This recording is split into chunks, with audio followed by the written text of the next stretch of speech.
Hey, it's Gray. Welcome to my channel, or welcome back to my channel, where you will find a variety of reviews from recipes to subscriptions and everything in between. Today we are back with another recipe review. All the written reviews can be found on grayeyes.me. If you have not subscribed, I definitely recommend that you do so you can be notified when a new post is up. Today we'll be talking about whether or not you should make a pesto chicken lasagna. First of all, welcome to August. Can you believe it? We're coming to the end of summer, kids are going back to school, and fall festivities will soon be in full swing. Honestly, I can't wait. But there's still plenty of time to enjoy the last bits of summer, so don't freak out. But while you're working on wrapping up another season, I'll have you covered with recipes you can whip up real quick for dinner. Which brings me to today's review of a pesto chicken lasagna. Yes, you heard that right. This recipe is by Josh Elkin, and you can find the recipe in the description below. Keep in mind this is an Instagram video, so the recipe, ingredients, and instructions will be included in that same post. Why pesto chicken, first of all? Honestly, why not? Would this be traditional? Absolutely not. But we're not claiming any authenticity here. We're here exploring flavors and finding recipes that are indeed different and could be added into your weekly or monthly rotation. What intrigued me the most about this recipe was the simplicity and the fact that it was unlike any other recipes I've tried. I've made a variety of lasagnas, including white lasagnas, but never quite like this. This recipe asks you to use some ready-made products, which again makes this very simple to prepare.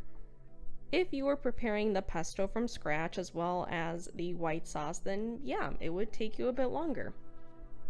So going with pesto and ground chicken for this lasagna, I think the combo worked very well. It's a pairing that works well together in other recipes, so why not in a lasagna?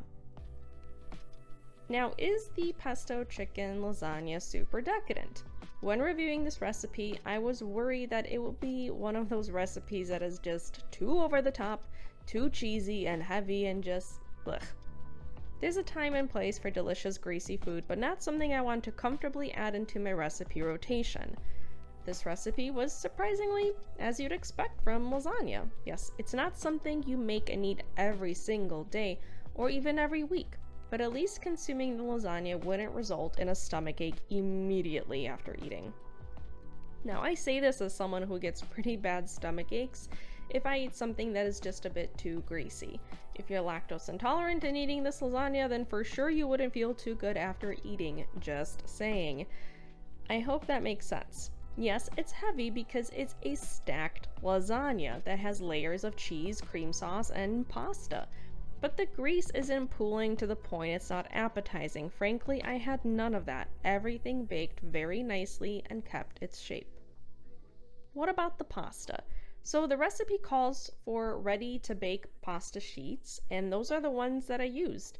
The only gluten-free lasagna sheets I was able to purchase were the ready-to-bake kind. Don't get me wrong, they're so convenient and tasty, but if you even have the smallest part not covered by some of the filling, it happens.